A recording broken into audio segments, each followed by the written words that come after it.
Greetings, YouTube. I am the Ninja, and I'm here with another Top 5 Tuesday. So, with E3 done and over now, I felt like I should talk about my favorite Nintendo digital event moments. And, I know I could have done this earlier, but I was having a difficult time trying to upload my reaction to the Nintendo digital event. So I had to kind of hold off on it for just a little bit. But I have it ready now.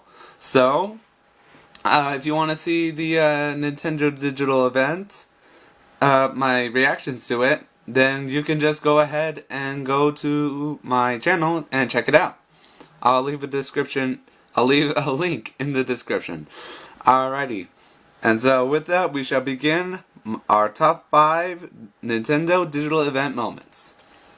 Starting off at number 5, Skylanders Superchargers. So, I've never played Skylanders. The game had never really piqued my interest before. It did pique my interest a little bit, but it never piqued it enough for me to actually want to pick it up and play it. But I am now very tempted to do so when they announced... excuse me, I have a bad cough today.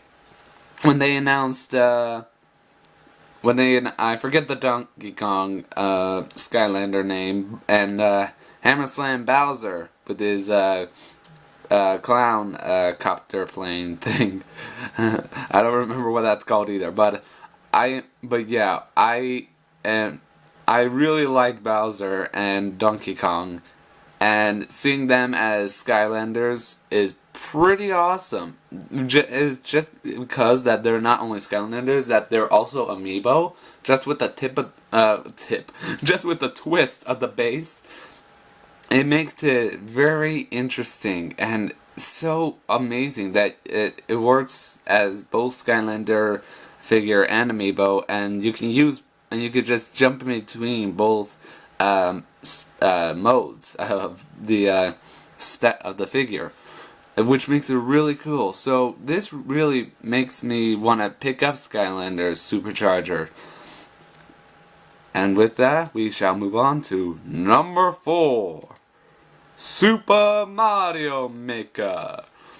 So we've already known about Super Mario Maker, but there's a lot more about it that we did not know that makes it so cool. The fact that you can tap in any amiibo, or at least I'm pretty sure it will be any amiibo, and you can then and then you can make a sprite character, into Costume Mario. You can make him look like Link, the Wii Fit Trainer, who were some of the others? Marth. It was so cool to see that. And the fact that they all do different things, like animation-wise and sound effect-wise, is so cool, and that'll make things so much more fun than just running around as Mario the entire time. I would like to see if that is also compatible with the other modes, but as far as I'm concerned, it only works with the original Super Mario version, and not the other 3 versions that are available for Super Mario Maker, as well as the amiibo functionality with its own 30th anniversary Mario amiibo, which is also very awesome to have that Super Mega Mushroom, I think it is, be a part of this is really amazing, and I'm really looking forward to playing this game.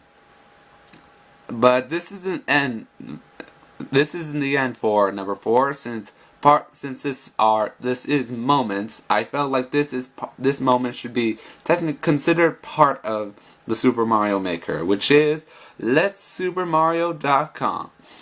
I am actually very interested in this, and it was very interesting to see that this is how they're going to celebrate the 30th anniversary for Super Mario. Don't get me wrong, I'm very interested in doing it, but I just don't know what to think, really. Like, it's great to see that they're gonna let us Super Mario it up and show off some things that we can do through Super Mario, through uploading it on YouTube and sharing it with the world. That's very interesting, and but I honestly could see better ways of celebrating Super Mario, but I won't go into detail because I'm afraid of what people will think if I do say so. So with that, we're just going to continue on to number 3. Mario and Luigi Paper Jam. So, people are probably going to hate me because of this, but I actually had never played Paper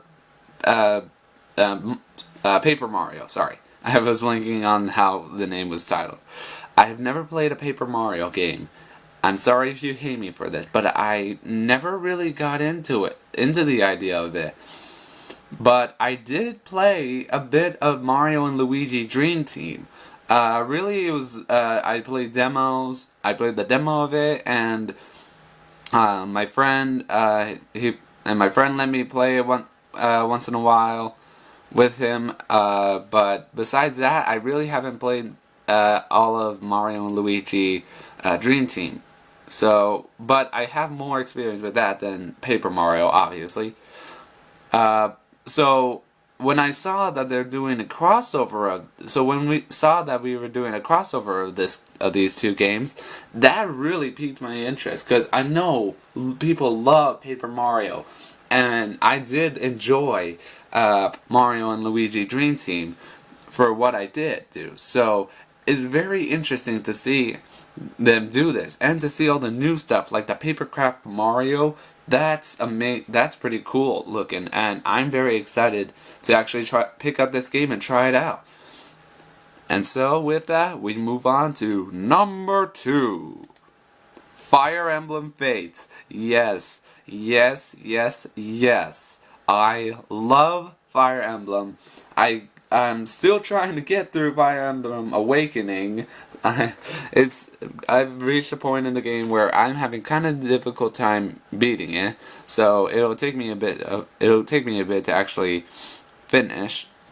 But once I do, I cannot wait to get started on Fire Emblem Fates because I want to try to finish before this Fire Emblem comes out, and that won't be too much of a problem if I can get it done within the year.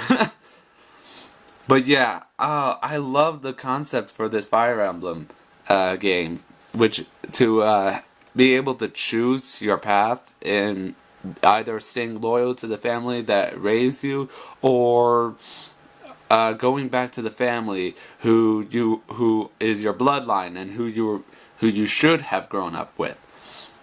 I know I'm gonna do both sides just to see what happens. But I think I'm going to start off by going with the Hoshido side. And it's for obvious reasons. They look like the good guys, considering the North side looks a lot darker, look more corrupt, and especially from what we've seen with the father. But I will do the North side after I complete the Hoshido side. So I'm very excited to try this out, and it looks so fun, and I really do feel like it would be a difficult choice, because it looks like some of these characters you really will get along with, like the little sister on both sides. It feels so sad to disappoint one of them, and in the trailer we saw at E3 for the digital event, the Norse sister with the really long and big ponytails, or pigtails, she looks so sad. It looks like at that moment she's dying at your hands, or dying in the hands of a Hoshido, since you chose... I don't know. It sounds like you chose the Hoshido path when she says, now you can be at peace, and she's crying, and it's like... It sounds like and her voice sounds like it's I don't know how to word it. Like it sounds like it just sounds so sad, and it sounds so weak. That's it. Sorry, I couldn't think of the more descriptive word for it. But yeah, she sounds so weak, as if she's dying. And that just broke my heart seeing that. And I wonder if that's going to be the same thing if you do the Nora path and kill the Hoshido sister. The blood sister, your blood sister. Or at least I'm pretty sure she's the sister. I don't really know who's my relatives and who's not in the Hoshido side. But yeah, Fire Emblem Fates. Super excited. And so, with that, we shall move on to number 1. And I think it's pretty obvious what it is. Star Fox Zero. Yep.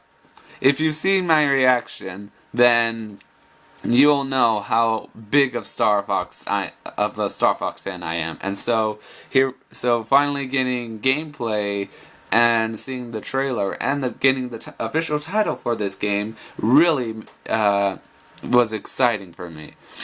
And so it was such a great moment to see all this new stuff for Star Fox being revealed, like the walker and just the overall new designs for the characters.